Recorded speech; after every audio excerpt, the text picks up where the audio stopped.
Hello everyone, extra knowledge में आपका स्वागत है। आज हम आपके लिए लाए हैं यूजीसी नेट का जो टॉपिक है व्याख्यात्मक और निर्वाचनात्मक परंपराएं, जिसमें जेएच मीट जो पहले थिंकर्स उसमें दिया गया है सिलेबस में, उस पर हम प्रैक्टिस सेट डाल चुके हैं, उसे आप देख लीजिएगा।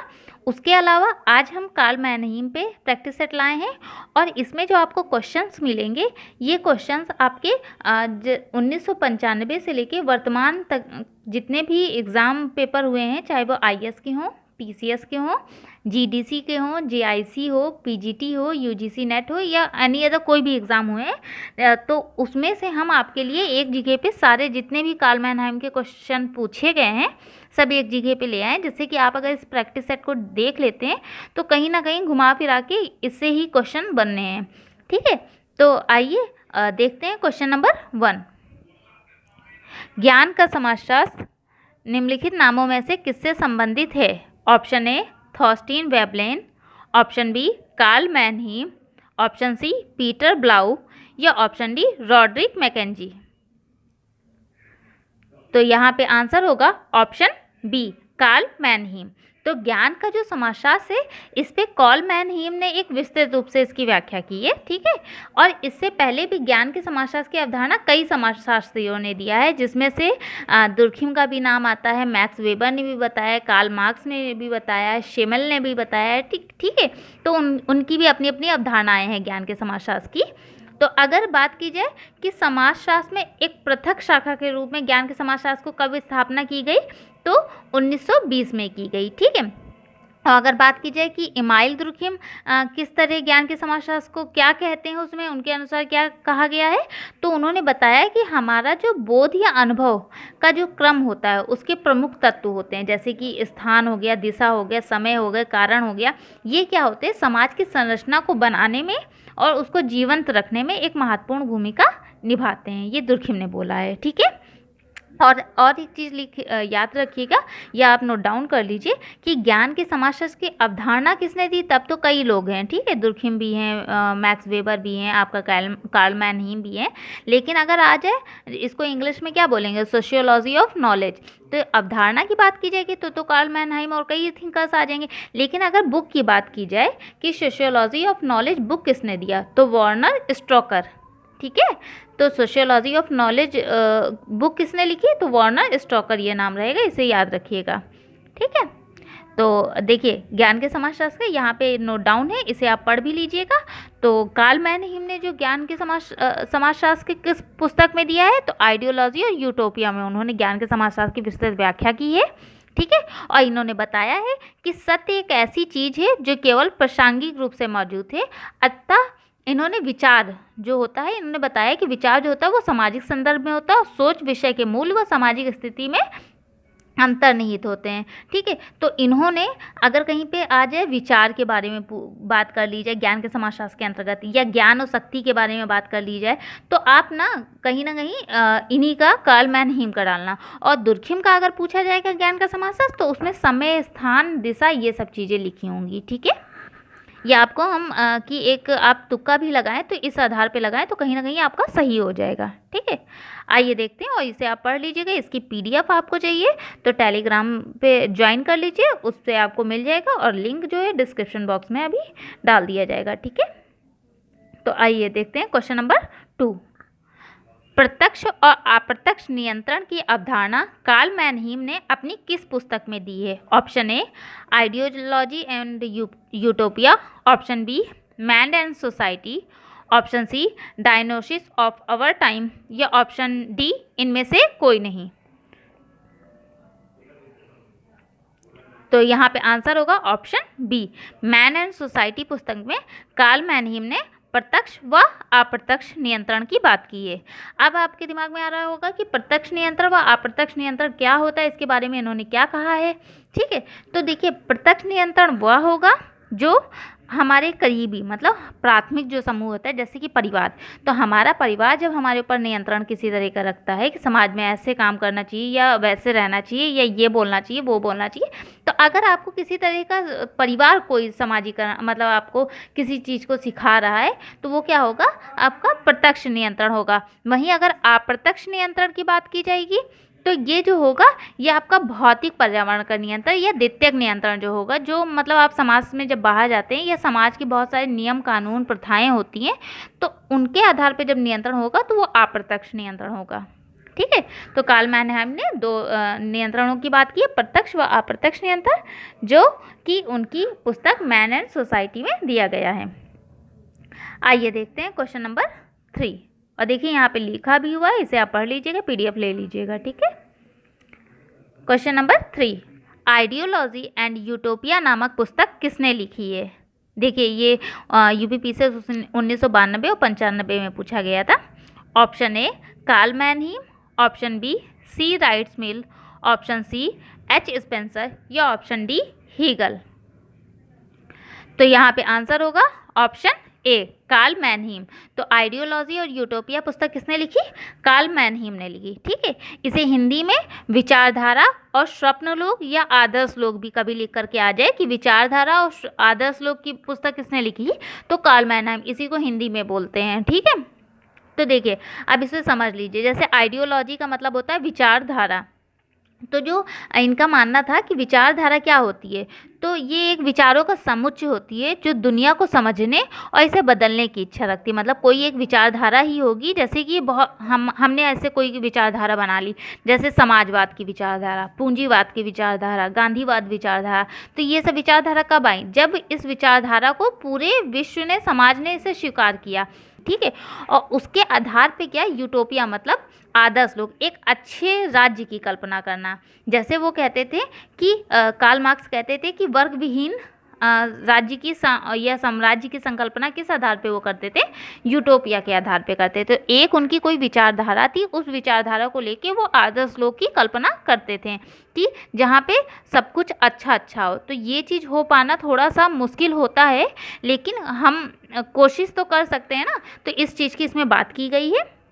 ठीक है, तो अगर पूछा जाए जैसे यूटोपिया, तो यूटोपिया जो होता है वो समाज को बदलना चाहती है, और आइडियोलॉजी होती है वो समाज को संरक्षित रखना चाहती है। मतलब विचारधारा जो होगी वो समाज को संरक्षित रखेगी, और यूटोपिया जो होगी वो समाज को बदलना चाहेगी। आई होप आपको समझ में आया होगा। तो आप अगर इसे लिखना भी चाहें जो हम बोलते हैं, तो आप इसे रोक रोक करके लिख सकते हैं, जिससे कि आप बाद में पढ़ेंगे तो बहुत अच्छे से आपको समझ में आ जाएगा। आइए देखते हैं क्वेश्चन नंबर 4, निम्नलिखित में से कौन सा सही सुमेलित नहीं है? ऑप्शन ए चेतन और अचेतन नियंत्रण कूले, ऑप्शन बी सकारात्मक और नकारात्मक नियंत्रण किम्बल यंग, ऑप्शन सी प्रत्यक्ष व अप्रत्यक्ष नियंत्रण जॉर्ज हर्बर्ट, या ऑप्शन डी सत्तावादी और लोकतांत्रिक नियंत्रण लेपियर। देखिए ये भी यूपीपीसीएस सन 2002 में और यूपी, यूडीए और एलडीए में 2006 में पूछा गया है। तो देखिए यहाँ पे पूछा गया कौन सा सुमेलित नहीं है। तो इसको अगर आपने हमारा क्वेश्चन नंबर 2 पढ़ा होगा तो आराम से इसे कर लेंगे। तो देखिए यहाँ पे आंसर होगा ऑप्शन सी प्रत्यक्ष व अप्रत्यक्ष नियंत्रण, जो कि जॉर्ज हर्बर्ट की ना होकर के किसने दिया है? कार्ल मैनहीम ने दिया है। ठीक है, तो अब आपके दिमाग में आ रहा होगा चेतन अचेतन नियंत्रण क्या होता है, तो इसको शॉर्ट में लिख लीजिए, या आप लिखना चाहें तो लिख भी लीजिए। देखिए चेतन नियंत्रण मतलब होगा जब व्यक्ति सचेत या जागरूक रह के कोई व्यवहार करेगा, वो चेतन नियंत्रण होगा। ठीक है, और अचेतन नियंत्रण वो होगा जो व्यक्ति स्वाभाविक मतलब उसके स्वभाव में वो व्यवहार है। जैसे कि हमारे जैसे धर्म में बोला, कई ऐसी प्रथाएं होते हैं, कई ऐसे रीति रिवाज होते हैं जिनको हम ना चाहते हुए भी करते हैं। ठीक, क्योंकि वो हमारा स्वभाव में आ गया, हमारे परिवार के स्वभाव में आ गया है। तो वो चीज़ क्या होती है, जो हमारी प्रथाएं रूढ़ी और रीति रिवाज जो होते हैं वो अचेतन नियंत्रण कहलाते हैं। और चेतन मतलब जब हम जागरूक होकर कोई व्यवहार करते हैं। ठीक है, तो ये कूले ने बताया है। उसके बाद सकारात्मक और नकारात्मक नियंत्रण, तो इसे तो बहुत अच्छे से आप समझ भी गए होंगे इसके वर्ड्स के अनुसार। देखिए किम्बल यंग ने बताया कि सकारात्मक नियंत्रण मतलब पुरस्कार देके अगर समाज को सही व्यवहार करने के लिए प्रेरित कर रहे हैं तो वो सकारात्मक नियंत्रण हो गया। लेकिन अगर जब समाज विरोधी कोई व्यवहार करता है तो हम उसके लिए दंड की व्यवस्था भी करते हैं, तो ये नकारात्मक नियंत्रण के अंतर्गत आएगा। ठीक है, किम्बल यंग ने बताया। वहीं प्रत्यक्ष अप्रत्यक्ष नियंत्रण हम समझा ही चुके थे, जैसे परिवार द्वारा, करीबियों द्वारा कोई नियंत्रण, और अप्रत्यक्ष मतलब द्वितीयक समूह द्वारा नियंत्रण। और अब बात की जाएगी सत्तावादी या लोकतांत्रिक नियंत्रण। तो देखिए सत्तावादी नियंत्रण वो होगा जिसमें शक्ति का उपयोग करके जनमानस की इच्छाओं के विरुद्ध किया जाता है। मतलब सत्तावादी में क्या होगा कि हम किस हैं सत्ता में तो हम अपनी इच्छाओं को सब पे थोपेंगे, तो वो सत्तावादी नियंत्रण होगा कि तुम्हें ऐसा ही करना है। और लोकतांत्रिक नियंत्रण में क्या होगा कि इसमें जो होगी जनता के आधार पे जो भी नियंत्रण किया जाएगा कि जनता की इच्छाओं के अनुसार, ठीक है। तो वो नियंत्रण लोकतांत्रिक नियंत्रण जो कि लेपियर ने बताया है, ठीक। जैसे हिटलर या मुसोलिनी जो थे वो सत्तावादी नियंत्रण के अंतर्गत आते थे, और लोकतांत्रिक नियंत्रण डेमोक्रेसी तो बहुत अच्छे से जान रहे होंगे आप, इसे लेपियर ने दिया। तो ये याद भी रखिएगा कि लेपियर ने सत्तावादी वो लोकतांत्रिक नियंत्रण दिया है, कूले ने चेतना चेतन दिया है, कैम्बल यंग ने सकारात्मक और नकारात्मक नियंत्रण दिया है, तथा प्रत्यक्ष व अप्रत्यक्ष नियंत्रण कार्ल मैनहीम ने दिया है, ठीक है। और देखिए इसका हमने लिख भी दिया हुआ है, इसे आप पीडीएफ लेके पढ़ लीजिएगा। हम आपको बस ऊपर बता दे रहे हैं शॉर्ट फॉर्म में, क्योंकि इतना पढ़ेंगे तो बहुत लंबा वीडियो हो जाएगा। अब क्वेश्चन नंबर 5, नियोजित सामाजिक परिवर्तन से संबंधित निम्नलिखित कथनों में से कौन सा कथन गलत है, ठीक है। इसमें ये पूछा गया है, तो देखिए इसको छोटा कर देते हैं। हाँ, तो ऑप्शन ए, नियोजित सामाजिक परिवर्तन सामाजिक प्रक्रियाओं के स्वाभाविक प्रकटन में व्यवधान पैदा करता है। ऑप्शन बी, नियोजित सामाजिक परिवर्तन पूर्ण रूपेण एकीकृत और समग्र रूप से संतुलन प्रभाव पैदा करता है। ऑप्शन सी, नियोजित सामाजिक परिवर्तन अनिवार्यता सदैव केवल भौतिक या विकास पर ही ध्यान केंद्रित करता है। या ऑप्शन डी, उपरोक्त में से कोई नहीं, ठीक है। तो बताइए यहाँ पे आंसर क्या होगा। तो यहाँ पे आंसर होगा आपका ऑप्शन बी, नियोजित सामाजिक परिवर्तन पूर्ण रूपेण एकीकृत एवं समग्र रूप से संतुलन प्रभाव पैदा करता है। तो ये देखिए नियोजित सामाजिक परिवर्तन या योजना का समाचार या पुनर्निर्माण का समाचार, इसकी बात कहीं की जाएगी तो कार्ल मैनहाइम ने बताया है, ठीक है, इसके बारे में। तो इन्होंने बताया है कि नियोजित या योजना इस प्रकार की होनी चाहिए जो समाज में व्यवधान पैदा ना करे, मतलब किसी प्रकार का विरोध पैदा ना करे, और दूसरा जो भी योजना हम रखें वो संपूर्ण समाज के लोगों द्वारा स्वीकार होनी चाहिए। कोई ऐसी ये नहीं कि हमने कुछ भी, हमें जो सही लगता मैंने रख दिया, अब किसी को स्वीकार हो या ना हो, तो ऐसा जो नियोजन होगा वो समाज में परिवर्तन नहीं ला सकता है। तो इस आधार पे जो ये नियोजित ऑप्शन बी है कि नियोजित सामाजिक परिवर्तन पूर्ण रूपेण एकीकृत, मतलब पूर्ण रूपेण एकीकृत मतलब कि विरोध किसी तरह का नहीं, और समग्र रूप से संतुलन मतलब एक संतुलित होना चाहिए कि विरोध ना हो उसका, और पूर्ण रूपेण एकीकृत मतलब सभी के द्वारा स्वीकार होना चाहिए। आई होप आपको समझ में आया होगा। देखिए यहाँ पे दिया भी हुआ है कि सामाजिक परिवर्तन के 2 उद्देश्य दिए हैं कार्ल मैनहीम ने। एक कि नियोजन सामाजिक परिवर्तन के अंतर्गत नियोजन संगत और अवरोधी होना चाहिए, मतलब विरोध किसी प्रकार का नहीं होना चाहिए। दूसरा अधिकतर लोगों द्वारा स्वीकार होनी चाहिए। अब क्वेश्चन नंबर 6 है, freedom power and democratic planning पुस्तक किसने लिखी है। Option A Sutherland, option B Sorokin, option C Karl Marx, या ऑप्शन डी कार्ल मैनहीम। तो यहाँ पे देखिए ये जो इनकी बुक्स हैं ये आपको याद करनी पड़ेंगी, ठीक है। तो यहाँ पे आंसर होगा ऑप्शन डी कार्ल मैनहीम। तो freedom power and democratic planning जो कि 1950 में इन्होंने पुस्तक आई थी, इनकी प्रकाशित हुई थी कार्ल मैनहीम की, ठीक है। इसके अलावा और भी कई पुस्तक पूछी जाती हैं, जैसे conservative a contribution to the society of knowledge, ये 1925 में इनकी आई थी, पुस्तक प्रकाशित हुई थी। उसके अलावा आइडियोलॉजी एंड यूटोपिया, ये तो बहुत अच्छे से याद हो गया होगा आपको। Man and society is and the of reconstruction, ये भी आपका याद हो गई होगी, ठीक है। तो ये सब इनकी पुस्तक थी, इसे आप याद कर लीजिएगा। देखिए यहाँ पे मैंने दे भी दिया, इसे नोट डाउन कर लीजिएगा आप। क्वेश्चन नंबर 7, कार्ल मैनहीम के अनुसार सामाजिक नियोजन का उद्देश्य। ऑप्शन ए आर्थिक वृद्धि, ऑप्शन बी व्यक्ति और समाज का रूपांतरण, ऑप्शन सी सामाजिक स्थायित्व वित्त, या ऑप्शन डी सामाजिक प्रगति। तो देखिए यहाँ पे जो आंसर होगा वो होगा ऑप्शन बी व्यक्ति और समाज का रूपांतरण, ठीक है। तो इन्होंने जो सामाजिक नियोजन का उद्देश्य दिया है वो व्यक्ति और समाज के रूपांतरण के आधार पे बताया है। अब बढ़ते हैं क्वेश्चन नंबर 8 की तरफ। देखिए 8 और 9 दोनों पास में ही है, तो पढ़ लेते हैं इसे भी। देखिए man and society is an of reconstruction किसके द्वारा लिखी गई, ये आपको ऊपर बता चुके हैं, इसका बहुत ईजी है answer. Option A Sorokin, option B Karl Mannheim, option C Weber या ऑप्शन डी दुर्खिम। तो यहाँ पे आंसर होगा ऑप्शन बी, कार्ल मैनहाइम ने man and society is an of reconstruction पुस्तक लिखी। वहीं पे अब अगर क्वेश्चन नंबर 9 देखें तो निम्नलिखित में से किसने कहा है कि नियोजन अतार्किक पर तार्किक श्रेष्ठता है? Option A Bottomore, option B Karl Mannheim, option C Balsara या ऑप्शन डी एस.सी. दुबे। तो यहाँ पे आंसर होगा ऑप्शन बी, कार्ल मैनहाइम। तो नियोजन में सामाजिक परिवर्तन के बारे में किसने बात की है? कार्ल मैनहीम ने बात की है, ठीक है। और अगर इनकी अवधारणा भी आ जाए कि योजना का समाजशास्त्र किसने दिया तो कार्ल मैनहीम ने, पुनर्निर्माण का समाजशास्त्र किसने दिया तो कार्ल मैनहीम ने दिया, ठीक है। आइए अब देखते हैं क्वेश्चन नंबर 10। निम्नलिखित में से कौन सुमेलित नहीं है? Option A man and society, Karl Marx, option B society culture and personality Sorokin या option C mind and society Pareto या option D the city Max Weber. तो यहाँ पे बताना कौन सी पुस्तक किस समाजशास्त्री से संबंधित नहीं है। तो यहाँ पे आंसर होगा option A man and society, ये कार्ल मार्क्स की ना होके कार्ल मैनहीम की है, ठीक है।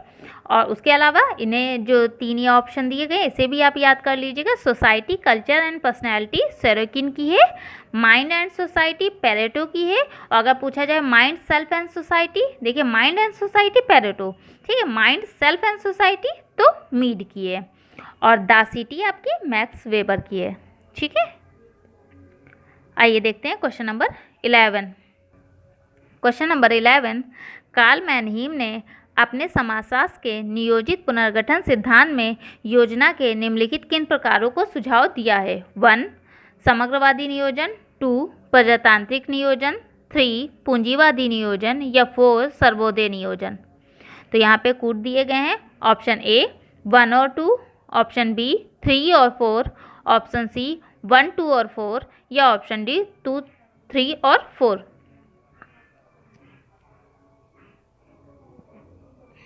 तो यहाँ पे आपको बताना है कि जो इन्होंने नियोजित सामाजिक परिवर्तन बताया है उसमें कौन से प्रकार, देखिए उद्देश्य उन्होंने ऊपर 2 बताए, वो आपको समझाया है कि ऐसा होना चाहिए नियोजन जो समाज विरोधी ना हो, कि विरोध उत्पन्न करे समाज में, और दूसरा समाज के सभी लोगों द्वारा स्वीकृत होना चाहिए, ठीक है, ये उद्देश्य बताए थे। और दूसरा यहाँ पे प्रकारों के बारे में पूछा जाए कि कौन कौन से प्रकार बताए हैं। तो देखिए यहाँ पे आंसर होगा ऑप्शन ए 1 और 2।